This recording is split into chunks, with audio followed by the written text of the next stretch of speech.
Traveling back in time, exploring past habits with English modal verbs. Hello, English language learners. Today, we're diving deep into an exciting part of intermediate grammar, modal verbs.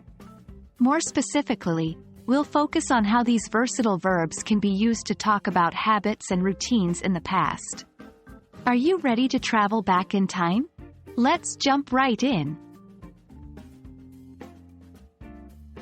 Before we jump into the role-play scenarios, let's do a quick refresher on modal verbs.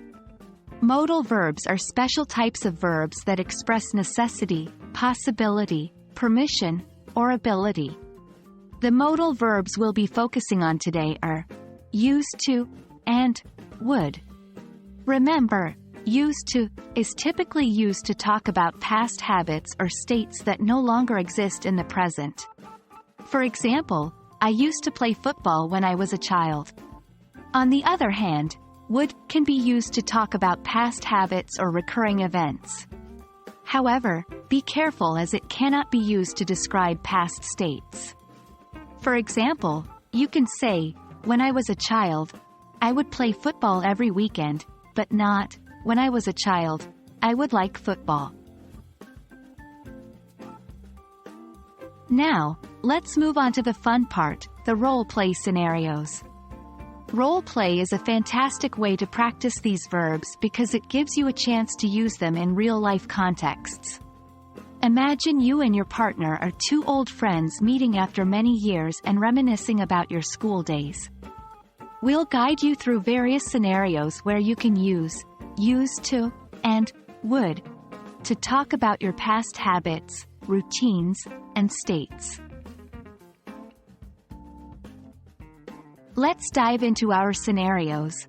Scenario 1. Talking about sports. Person A. Remember how we used to play basketball after school? Person B. Yes, and you would always beat me at it. Scenario 2. Discussing old teachers. Person A. Mr. Anderson, our math teacher, used to give us so much homework. Person B. And he would wear that same old tie every single day. Scenario 3. Childhood crushes. Person A. I used to have a huge crush on Lily from our class. Person B. Yes, you would get so nervous whenever she talked to you.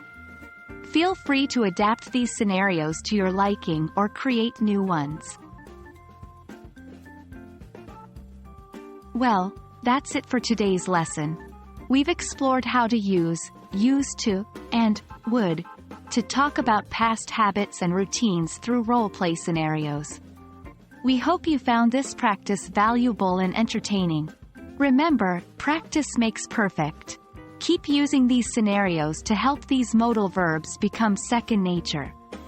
Thank you for joining us, and we look forward to seeing you in the next lesson. Keep up the great work, and happy learning!